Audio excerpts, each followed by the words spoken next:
বন্ধুরা, আশা করি সকলে মায়ের কৃপাতে ভালোই আছেন। তো আজ যেটা নিয়ে বলবো সেটা হচ্ছে যে সকল মেয়েদের দীর্ঘদিন থেকে বাচ্চা হচ্ছে না বা যাদের সন্ততি হচ্ছে না, গর্ভধারণ হচ্ছে না, অনেক ডাক্তার বৈদ্য দেখিয়েছেন, অনেক কিছু করেছেন, কিন্তু কোনোভাবেই কোনো রেজাল্ট পাচ্ছেন না। তাদের জন্যে একটি টোটকা বলবো, এটা আপনারা নিজেরাই করতে পারবেন। এটি করুন, এটা গ্যারেন্টি দেবো না, এটি করুন শুধু বলবো, তারপরে দেখুন কি ফলাফল হয়। কারণ আমার একটা খুব কাছের মানুষ, তার দীর্ঘদিন ধরে হচ্ছিল না বাচ্চা, তো তাকে আমি এই টোটকাটা দিই, তারপরে তার কিন্তু বাচ্চা হয়েছে, ঘর আলো হয়েছে। তাকে যে কোনো বিপদ আপদ দরকারে অদরকারে ডাকলে আমি পাই, কারণ সে ভেবেছিল, আশা ছেড়েই দিয়েছিল। বিভিন্ন ঠাকুর বাড়ি যাওয়া, মেডিকেলি যত রকম যা কিছু করা সব করে যখন ব্যর্থ হলো, আমি এই টোটকা তাকে দিয়েছিলাম। তো আপনাদেরকেও আজকে সেই টোটকাই দেব। কি করবেন?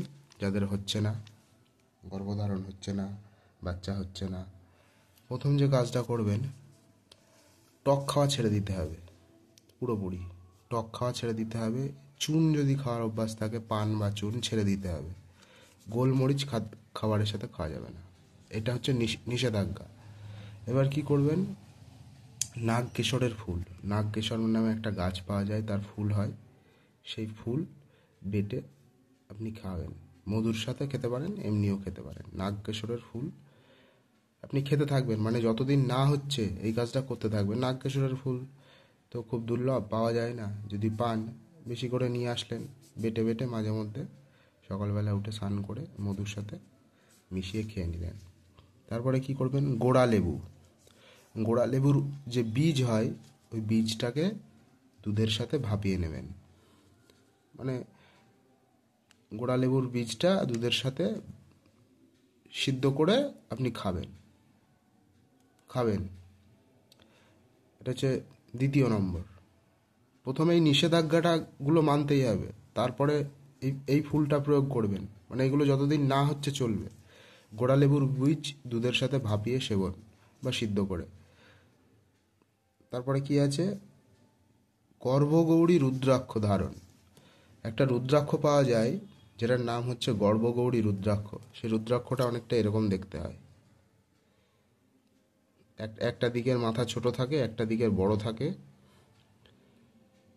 এটা পাওয়া যায় হচ্ছে নেপাল থেকে পাওয়া যায়, নেপাল থেকে আসে। এই রুদ্রাক্ষ আপনাদের একটা কিনতে হবে, অনলাইনে পেয়ে যাবেন, আমার কাছেও পাবেন।